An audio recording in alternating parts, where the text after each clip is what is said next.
Fine sir. ಈ ಒಂದ್ ಕಡೆ ಜಮೀನ್ ತಗೊಂಡು ಕೃಷಿ ಕೂಡ ಮಾಡ್ತೀರಾ, ಮತ್ತೊಂದ್ ಕಡೆ ಸಿನಿಮಾ ಶೂಟಿಂಗು, ಡಬ್ಬಿಂಗು, ಬರೀ ಕನ್ನಡಕ್ಕಷ್ಟೇ ಸೀಮಿತ ಆಗಿಲ್ಲ ನೀವು. ಒಂದ್ ಕಡೆ ಹೈದರಾಬಾದು, ಮುಂಬೈ, ಚೆನ್ನೈ, ವಿದೇಶಗಳಲ್ಲೂ ಶೂಟಿಂಗ್ ಮಾಡ್ತಾ ಇರ್ತೀರಾ. ಬೇರೆ ಬೇರೆ ಭಾಷೆಗಳಲ್ಲಿ ತುಂಬಾ ಬ್ಯುಸಿ ಇರ್ತೀರಾ. ಈ ಟೈಮ್ನೆಲ್ಲ ಹೇಗೆ ಹೊಂದಾಣಿಕೆ ಮಾಡ್ಕೊಂತೀರಾ ಅಂತ ಸರ್? ಇರೋ ಅಷ್ಟು ಟೈಮಲ್ಲಿ ಎಷ್ಟು ಮಾಡೋಕ್ಕಾಗುತ್ತೆ ಅಷ್ಟು ಮಾಡೋದು ಅಷ್ಟೇ. ತೀರಾ ಆಸೆ ಗೀಸೆ ಎಲ್ಲ ನನಗೆ ಇರೋ ಅಷ್ಟು ಟೈಮ್ ಎಷ್ಟು ಜುಡಿಷಿಯಸ್ ಆಗಿ ಯೂಸ್ ಮಾಡ್ಬೋದು ಅಷ್ಟು ಮಾಡ್ತೀನಿ. ಜೊತೆಗೆ ಫಾರಿನೆಲ್ಲ ನಾವು ಹೋಗಲ್ಲ, ಕಡಿಮೆನೆ. ವಿಲನ್ಗಳನ್ನ ಯಾರು ಫಾರಿನ್ ಕರ್ಕೊಂಡು ಹೋಗ್ತಾರೆ? ನನಗೊಂದ್ಸಲ ಯಾರೋ ಅವರು ಒಂದು ದೊಡ್ಡ ಸ್ಟಾರ್ ಸಿನಿಮಾ ತಮಿಳಲ್ಲಿ ಬಂತು, ಅದನ್ನ ಹೇಳಿದ್ರು. ನನಗೆ ಕತೆ ಇಷ್ಟ ಆಗಲಿಲ್ಲ, ಪಾತ್ರನೂ ಇಷ್ಟ ಆಗಲಿಲ್ಲ, ಕಥೆನೂ ಇಷ್ಟ ಆಗಲಿಲ್ಲ. ಟಿಪಿಕಲ್ ಆಗಿ ಸುಮ್ಮನೆ ಮ್ಯಾನಿಪುಲೇಟಿವ್ ಸಿನಿಮಾ ಥರ ಇತ್ತು. ಅಂದರೆ ಹೆಂಗೆ ದುಡ್ಡು ಮಾಡೋದಕ್ಕೆ ಏನು ಮಾಡಬೇಕು ಅದು ಮಾಡೋದಕ್ಕೆ ಏನೇನು ಬೇಯಿತ್ತೋ ಅದಿತ್ತು. ನಾನು ತಪ್ಪಿಸ್ಕೊಳ್ಳೋಕೆ ಏನೋ ಟ್ರೈ ಮಾಡಿದೆ, ಏನೋ ಹೇಳಿದೆ, ಅದು ಹೇಳಿದೆ, ಇದು ಹೇಳಿದೆ. ಇಲ್ಲ ಸರ್, ಇವು ಸಿನಿಮಾ, ಸ್ಟಾರ್ ಸಿನಿಮಾ, ಈ ಸಿನಿಮಾ. ಸರಿ ಸರ್, ಅದು ಡೇಟ್ ಇಲ್ಲ ಸರ್, ಏನೂ ಇದಿಲ್ಲ ಸರ್. ಸರ್ ಲಂಡನ್ನಲ್ಲಿ ಸರ್ ಶೂಟಿಂಗು ಅಂತ. ನಾನು ಹೆಂಗೆ, ನನಗೆ ಅದರದ್ದು ಅಂದರೆ ಊರು ಸುತ್ತಬೇಕು ಅನ್ನೋ ಇದೇ ಇಲ್ಲ ನನಗೆ. ಬಹುಶಃ ಲಂಡನ್ ಅಂತ ಹೇಳ್ಬಿಟ್ರೆ ಒಂದೇ ಏಟ್ಗೆ ಎಸ್ ಬರ್ತೀನಿ ಅಂದ್ಬಿಡ್ತೀರಾ ಅಂತ.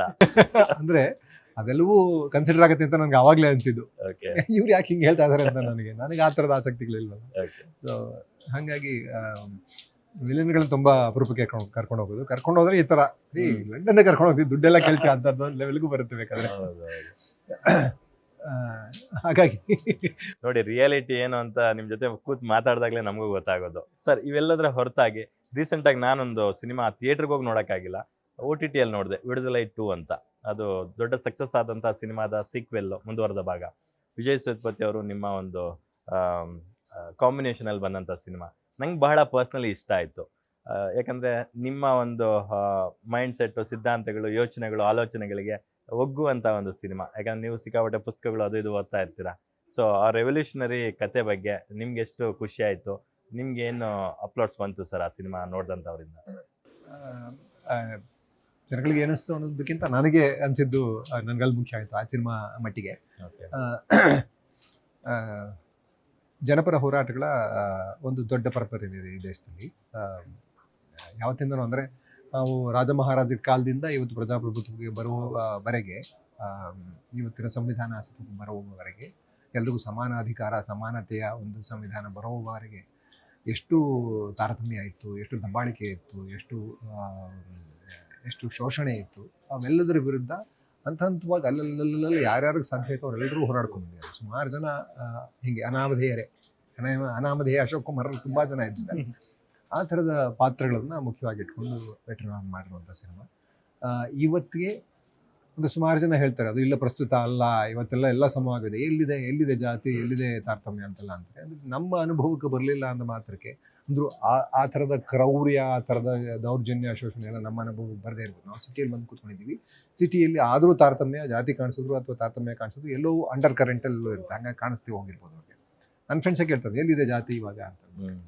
ಆದರೆ ನೀವು ಹಾಗೆ ಒಂದಷ್ಟು ಹಳ್ಳಿಗಳ ಕಡೆಗೆ ಹೋದರೆ ಅಲ್ಲೆಲ್ಲ ಇವತ್ತಿಗೂ ಜಾತಿ ಅಷ್ಟೇ ಸ್ಟ್ರಾಂಗ್ ಆಗಿ ಉಳ್ಕೊಂಡಿದೆ. ಅದನ್ನೇ ಅಸ್ತಿತ್ವವಾಗಿ ಇಟ್ಕೊಂಡು ಜನ ಬದುಕ್ತಾ ಇದ್ದಾರೆ, ಅದನ್ನೇ ಬಂಡವಾಳವಾಗಿ ಇಟ್ಕೊಂಡು ಸುಮಾರು ಜನ ರಾಜಕೀಯ ಮಾಡ್ತಾ ಇದ್ದಾರೆ, ಅದನ್ನೇ ಬಂಡವಾಳವಾಗಿ ಇಟ್ಕೊಂಡು ಶೋಷಣೆ ಕೂಡ ನಡೀತಾ ಇದೆ. ಇತ್ತೀಚೆಗಷ್ಟೇ ಒಬ್ಬ ಆದಿವಾಸಿ ತಲೆ ಮೇಲೆ ಮೂತ್ರ ಹೋಗುವಂಥ ಘಟನೆ ಕೂಡ ನಡೆದಿದೆ.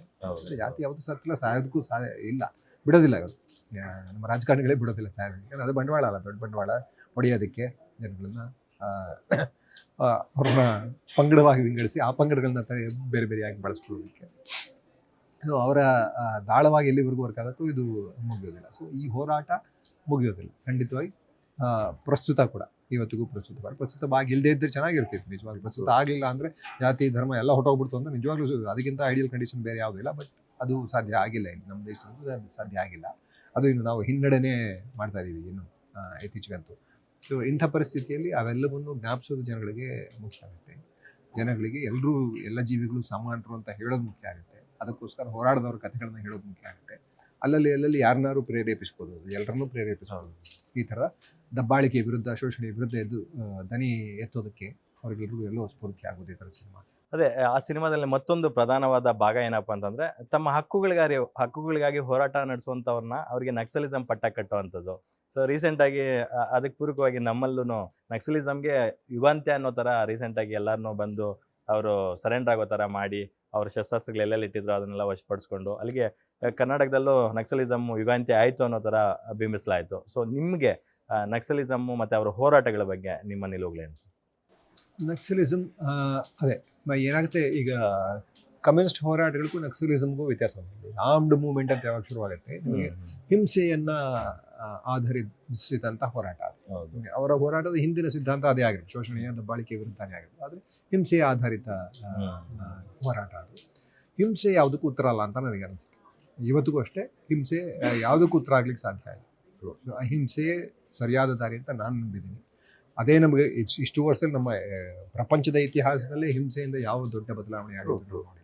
ಸೊ ಹಿಂಸೆಯ ಆಧಾರಿತ ಯಾವುದೇ ಮೂವ್ಮೆಂಟ್ ಆಗಿ ಯಾವತ್ತೋ ಒಂದು ದಿವಸ ಅದು ಅಂತ್ಯ ಆಗಬೇಕು ನಿಜ. ಯಾಕಂದರೆ ಬಟ್ ಅದರ ಹಿಂದಿನ ಚೇತನ ಸಾಯಬಾರದು.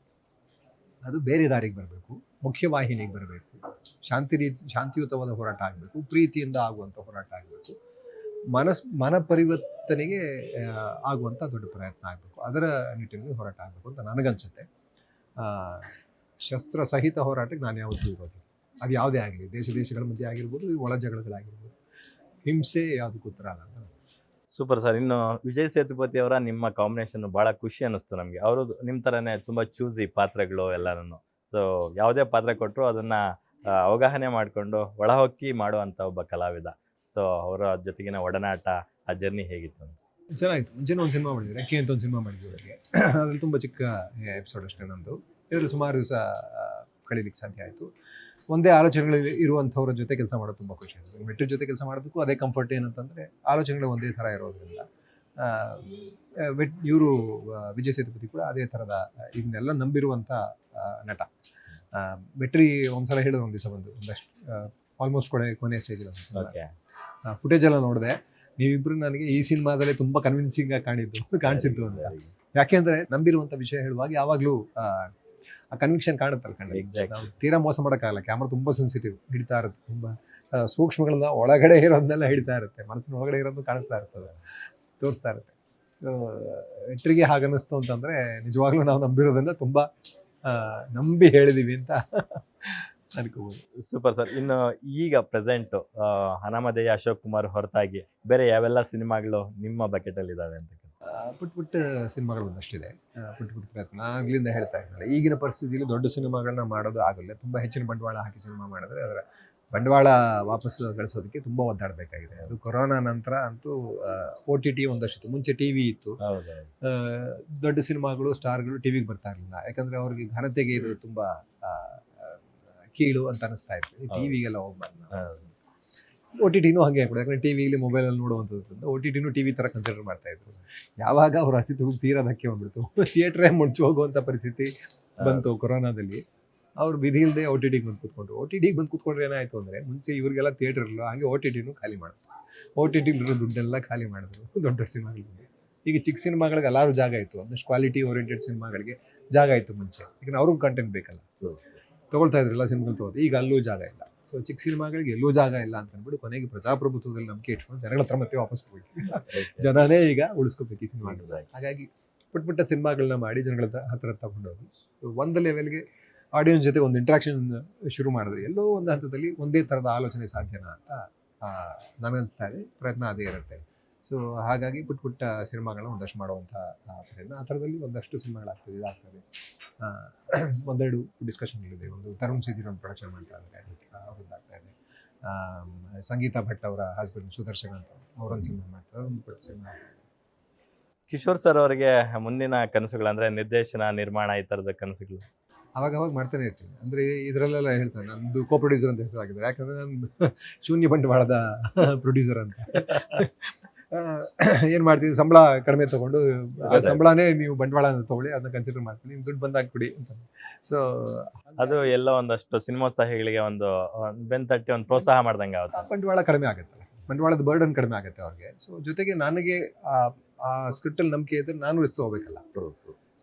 ನಾನು ಮಾತ್ರ ನನ್ನ ಕಾಸು ತೊಗೊಂಡ್ಬಿಟ್ಟು ನನಗೇನು ರಿಸ್ಕ್ ಬೇಡ ಅಂತ ತೊಗೊಂಡ್ಬಿಟ್ರೆ ಅದೆಲ್ಲಿ ನ್ಯಾಯ. ಸೊ ಆ ಥರದೊಂದು ಪ್ರಯತ್ನ ಅಷ್ಟೇ. ಒಂದು ಸಮಭಾಗಿತ್ವ, ಹಾಗಾದಷ್ಟೇ ಸಮವಾದ ಜವಾಬ್ದಾರಿ ಕೂಡ ತೊಗೊಂಡು ಮಾಡುವಂಥ ಒಂದು ಪ್ರಯತ್ನ ಅಷ್ಟೇ. ನನ್ನ ಪ್ರೊಡಕ್ಷನ್ಗಳಲ್ಲಿ ನಾನು ಹಾಗೆ ಮಾಡ್ತೀನಿ. ಅದರದ್ದು ಒಂದು ಸಿನಿಮಾ ಈಗಾಗಲೇ ರೆಡಿ ಇದೆ, BMW ಅಂತ. ಇನ್ನೊಂದು ಸಿನಿಮಾ ಡ್ರೈವ್ ಅಂತ ಮಾಡ್ತಾ ಇದ್ದೀನಿ, ನನ್ನ ಕಾಲ್ಭಾಗ ಮುಗಿದಿದೆ. ಅದೇ ಅದನ್ನು ಮಾರಾಟ ಮಾಡೋದು ಹೆಂಗೆ ಅಂತ ಗೊತ್ತಾಗ್ತಾ ಇಲ್ಲ, ಓದಾಡ್ತಾ ಇದ್ದೀನಿ ಈಗ. ಈ ಸಿನಿಮಾಗಳ ಹೊರತಾಗಿ OTTಗಳಲ್ಲೂ ತೊಡಗಿಸ್ಕೊತಾ ಇದ್ದೀರಾ ಅಂತ, ಅಂದರೆ ವೆಬ್ ಸೀರೀಸ್ಗಳಲ್ಲೂ ಏನಾದ್ರು ಮಾಡ್ತಿದ್ದೀರಾ ಅಂತ ರೀಸೆಂಟಾಗಿ ಯಾವುದಾದ್ರು? ಮುಗೀತು. ಒಂದು ರಿಲೀಸ್ ಆಯಿತು, ಹಾಟ್ಸ್ಟಾರ್ ಅನ್ಸುತ್ತೆ, ಹಾಟ್ಸ್ಟಾರಲ್ಲಿ ಒಂದು ಪ್ಯಾರಾಶೂಟ್ ಅಂತ ಸಿನಿಮಾ, ಮಕ್ಕಳ ಸಿನಿಮಾ ಅಂತ ಅನ್ಕೊಂಡು ಶುರು ಮಾಡಿದ್ದು, ಅದು ಸೀರೀಸ್ ಆಗಿ ಮಾಡಿದ್ರು. ತುಂಬ ಚೆನ್ನಾಗಿ ಹೋಯ್ತು ಅದು. ಪರವಾಗಿಲ್ಲ, ಆ್ಯಕ್ಚುಲಿ ನಾನು ಲಕ್ಕಿ ಅಂತ ಒಳ್ಳೊಳ್ಳೆ ಕಥೆಗಳು ಬಂತು. ಈಗ ಸದ್ಯಕ್ಕೆ ಯಾವುದೋ ಸೀರೀಸ್ ಇನ್ನೂ ಇಲ್ಲ. ಇನ್ನೊಂದು ವಿಚಾರ, ನಾನು ಈಗ ಪ್ರಮುಖವಾಗಿ ಮುನ್ನೆಲೆಗೆ ಬಂದಿರತಕ್ಕಂಥದ್ದು, ಟಾಕ್ ಆಫ್ ದ ಟೌನ್ ಆಗ್ತಾ ಇರ್ತಕ್ಕಂಥದ್ದು, ಪ್ರಯಾಗ್ರಾಜ್ನಲ್ಲಿ ಒಂದಷ್ಟು ಜನ ಏನು ಮಹಾಕುಂಭಮೇಳ ನಡೀತಾ ಇದೆ, ಅದರಲ್ಲಿ ಕಾಲು ತುಳಿತಾಗಿ ಒಂದಷ್ಟು ಜನ ಜೀವ ಕಳ್ಕೊಂಡಿದ್ದಾರೆ ಅಂತಕ್ಕಂಥದ್ದು. ಸೊ ಇದ್ರ ಬಗ್ಗೆ ನಿಮ್ಮ ಒಂದು ಅಭಿಪ್ರಾಯ ಅಥವಾ ಒಂದು ಸ್ಟೇಟ್ಮೆಂಟ್ ಏನು ಸರ್? ಗೊತ್ತಿಲ್ಲ. ಈ ಥರದ ಧಾರ್ಮಿಕ ಕೆಲಸಗಳೆಲ್ಲ ನಂಬಿಕೆ, ಶ್ರದ್ಧೆಯ ಕೆಲಸಗಳು, ಅದನ್ನು ಈಗೆಲ್ಲ ರಾಜಕೀಯಕ್ಕೆ ಬೆಳೆಸ್ಕೊತಾ ಇದ್ದಾರೆ. ಅದು ತೀರಾ ದೊಡ್ಡದು ಅಂತ. ಬಟ್ ಈ ಥರದ ಜನ ಅಷ್ಟೊಂದು ಸೇರುವಂಥ ಜಾಗದಲ್ಲಿ ಅದೊಂದು ಮಾರ್ಕೆಟಿಂಗ್ ಮಾಡಿನೇ ದೇಶದ ಅತಿ ದೊಡ್ಡ ಮೇಳ ಅಂತೆಲ್ಲ ಮಾಡ್ತಾ ಇದ್ದಾರೆ. ಅದು ಅಲ್ಲಿ ಮಾಡಿದಾಗ ಅದಕ್ಕೆ ತಕ್ಕ ವ್ಯವಸ್ಥೆ ಮಾಡಬೇಕು. ಅಷ್ಟು ಜನ ಸೇರಿದ್ದಾರೆ ಅಂದಾಗ ತಕ್ಕ ವ್ಯವಸ್ಥೆ ಆಗಬೇಕು. ಅದು ವ್ಯವಸ್ಥೆಯ ವೈಫಲ್ಯ. ಜನಗಳ ಜೀವ ಹೋದರೆ ಹೆಂಗೆ ಅದನ್ನು ಹೌ ಡು ಯು ರೀಪ್ಲೇಸ್? ಸಾಧ್ಯನೇ ಇಲ್ಲ. ಪಾಪ ಆ ಪ್ರಾಣಿಗಳನ್ನ ಕಳ್ಕೊಂಡ ಮನೆಯವರಿಗೆಲ್ಲ ಜೀವನನೇ ಬದಲಾಗೋಗುತ್ತೆ. ಮುಂಚೆ ಜೀವನ ಮೊದಲು ಇದ್ದ ಹಾಗೆ ಇರೋದಕ್ಕೆ ಸಾಧ್ಯನೇ ಇಲ್ಲ. ತೀರಾ ದೊಡ್ಡ ದುರಂತ. ಆದರೆ ಗೊತ್ತಿಲ್ಲ, ನನಗೆ ದೇವರಲ್ಲಿ ನಂಬಿಕೆ ಇಲ್ಲ. ಅದನ್ನು ನಂಬೋರನ್ನ ನಾನು ನಂಬೇಡಿ ಅಂತ ಹೇಳಲ್ಲ. ಯಾಕಂದರೆ ಅವ್ರಿಗೆ ಅದರಲ್ಲೇ ಏನೋ ಒಂದು ಸ್ಥೈರ್ಯ ಸಿಗುತ್ತೆ, ಮನಸ್ಥೈರ್ಯ ಸಿಗುತ್ತೆ. ಅಂದರೆ ಯಾಕಾಗಬಾರ್ದು? ಯಾವುದರಿಂದ ಆದರೂ ಒಳ್ಳೆಯದೇ. ಬಟ್ ಈ ಥರದ ದುರಂತಗಳಾದಾಗ ಅನಿಸುತ್ತೆ ಜಗತ್ತಿನಲ್ಲಿ ದೇವರಿಂದ ಎಷ್ಟು ಅಂದರೆ ದೇವರ ಹೆಸರಿನಲ್ಲಿ ಸುಮಾರು ಒಳ್ಳೆ ಕೆಲಸಗಳು ಮಾಡೋರು ಇದ್ದಾರಲ್ಲ. ಹೌದು, ದಾನ ಧರ್ಮ ಅದು ಇದು ಅದು ಎಲ್ಲದಕ್ಕೂ ಮಾಡೋರು ಸುಮಾರು ಜನ ಇದ್ದಾರೆ. ದೇವರ ಹೆಸರಿನಲ್ಲಿ ಒಳ್ಳೆ ಕೆಲಸ ಎಷ್ಟಾಗ್ತಿದೆ, ಕೆಟ್ಟ ಕೆಲಸಗಳು ಅಷ್ಟೇ ಆಗ್ತಾಯಿದೆ. ಟೆರರಿಸ್ಟ್ಗಳೆಲ್ಲ ಏನು ಮಾಡ್ತಾರೆ? ಈಗ ನಮ್ಮ ರಾಜಕಾರಣಿಗಳೇ ಟೆರರಿಸ್ಟ್ಗಳು ಮಾಡೋ ಕೆಲಸಗಳು ಮಾಡ್ತಾರೆ. ಕೂತ್ಕೊಂಡು ದೇವರ ಧರ್ಮದ ಹೆಸರಲ್ಲಿ ಓಟ್ಗಳನ್ನ ಡಿಬೇಟ್. ಅವ್ರು ಓಟ್ಗಳು ಅಷ್ಟೇ ಮುಖ್ಯ, ನಾವೆಲ್ಲ ಜನ ಧರ್ಮ ಯಾವುದೂ ಮುಖ್ಯ ಅಲ್ಲ ಅವ್ರಿಗೆ. ಧರ್ಮನ ಯಾರೇ ಆಗಲಿ ಬಳಸ್ಕೊತಾ ಇದ್ದಾರೆ ಅಂತಂದರೆ, ಅದನ್ನ ಬಳಸ್ಕೊಂಡು ನೀನು ಈ ಧರ್ಮದವನು, ನೀನು ನಂಗೆ ಓಟ್ ಹಾಕು ಅಂತ, ನೀನು ಕಾಪಾಡ್ತೀನಿ ನಾನು ಅಂತಂದರೆ ಅವ್ನು ಧರ್ಮನ ವ್ಯಾಪಾರ ಮಾಡ್ತಾರೆ. ಧರ್ಮನ ವ್ಯಾಪಾರ ಮಾಡೋಂಥವನ್ನ ಧರ್ಮದ ರಕ್ಷಕ ಅಂತ ಲೆಕ್ಕ. ಧರ್ಮದ ವ್ಯಾಪಾರಿ ಎಲ್ಲ ಒಂಥರ ಧಾರ್ಮಿಕ ಭಯೋತ್ಪಾದಕರು. ಭಯ ಹುಟ್ಟಿಸೋದು ಒಂದ್ಸರಿ, ನಿಮ್ಗೆ ಡೇಂಜರ್ ಇದೆ, ಅವ್ರು ನಿಮ್ಮನ್ನ ಮಾಡ್ಬಿಡ್ತಾರೆ, ಇವ್ರು ನಿಮ್ಮನ್ನ ಇದು ಮಾಡಿಬಿಡ್ತಾರೆ. ಅದು ಯಾವ ಮಟ್ಟಕ್ಕೆ ಹೋಗ್ಬಿಡಿದೆ, ನಮ್ಮ ದೇಶದ ಪ್ರಧಾನಿ ಕೂಡ ನಿಂತ್ಕೊಂಡು ಒಂದು ಜನಾಂಗವನ್ನು ಕೀಳಾಗಿ ಮಾತಾಡೋದು, ಅವ್ರು ಹೆಚ್ಚು ಮಕ್ಕಳು ಹುಟ್ಟಿಸ್ತಾರೆ ಇಂಥ ಟಾರ್ಗೆಟ್ ಮಾಡೋದು ಒಬ್ಬ ಪ್ರಧಾನಿಯ ಘನತೆಗೆ ತೀರಾ ಕಳಂಕ, ದೊಡ್ಡ ಕಳಂಕ. ಇವರೆಲ್ಲ ಗೊತ್ತಿಲ್ಲ, ಈ ಥರದ ದೇಶನ ಈ ಥರ ಮಾಡಿ ಇಟ್ಟಿದ್ದೀವಿ ನಾವು. ಬಟ್ ಜನ ಎಚ್ಚೆತ್ಕೊಳ್ತಾ ಇದ್ದಾರೆ. ಹೋದ ಸಲದ ಲೋಕಸಭಾ ಮ್ಯಾಂಡೇಟ್ ಕೂಡ ಇತ್ತು. ಬಟ್ ಇವರು ಪೂರ್ತಿ ವ್ಯವಸ್ಥೆ ಇವ್ರ ಕೈಲಿರೋದ್ರಿಂದ ಹೆಂಗೋ ಮತ್ತೆ ಅಧಿಕಾರಕ್ಕೆ ಬಂದು ಕೂತಿದ್ದಾರೆ. ಇನ್ನೂ ಜನಗಳು ಹೀಗೆ ಡಿವೈಡ್ ಮಾಡ್ತಾ ಕೂತಿದ್ದಾರೆ. ಆ ಕಡೆ ನಾವು ಚೈನಾ, ಈಗ ನೆನ್ನೆ ನ್ಯೂಸ್ ಅಲ್ಲ, ಚೈನಾಲ ಒಂದು ಪುಟ್ಟ ಕಂಪನಿ ಒಂದು AI ಸಾಫ್ಟ್ವೇರ್ ಮಾಡಿ ಅಮೆರಿಕಾದ ಘಟಾನುಘಟಿಗಳನ್ನ ಮಲಗಿಸ್ಬಿಟ್ರು. $600 ಬಿಲಿಯನ್ ಲಾಸ್ ಆಗಿದೆ ಅವರಿಗೆ. ಸೊ ಅಂದರೆ ಟೆಕ್ನಾಲಜಿಯಲ್ಲಿ ಅಷ್ಟು ಮುಂದುವರಿತಾ ಇದ್ದಾರೆ ಒಂದು ಕಡೆ. ಗ್ಯಾರಂಟಿ ನ್ಯೂಸ್, ಸುದ್ದಿ ಖಚಿತ, ನ್ಯಾಯ ನಿಶ್ಚಿತ.